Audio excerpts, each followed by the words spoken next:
Cbank announces a decrease in interest rates starting January 9, 2025. Anong ibig sabihin nito? Pag-usapan natin yan. Para sa mga depositors na may savings balance of up to 400,000 pesos, ang bagong interest rate na ipapatupad ni Cbank ay 4%. Mas mababa ng 0.25% sa nakaraang 4.25% interest rate na ipinatutupad ng bangko. Para naman sa mga balances excess of 400,000, mananatili sa 3% ang interest rate na ipinapatupad para sa mga balansing ito.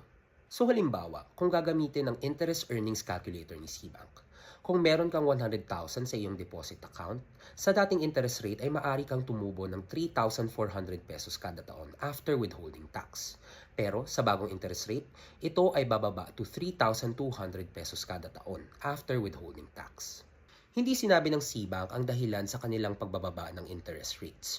Ngunit, ang alam natin, ang bagong interest rate na 4% ay kapantay na ng current interest rates ng GoTyme at Tonic Bank para sa kanilang mga savings accounts. So with this in mind, kung ako ay depositor ng Cbank, dapat ba akong kabahan, mangamba o mamroblema? Well, not necessarily. Ang pag-a-adjust naman ng interest rates ay isang normal na aksyon ng bangko, lalo na kung sila ay nag-a-adjust sa market factors o kung sila ay may expansion plans na nangangailangan ng additional capital. At the end of the day, ang 4% interest rate na ino-offer ni Cbank ay mas mataas pa rin kaysa sa interest rates na ino-offer ng mga traditional banks. So, whatever your financial goals are, doon talaga nakadepende what you will do with this information. And as with anything, best to do your own research always for your own peace of mind. Yun lamang. Salamat!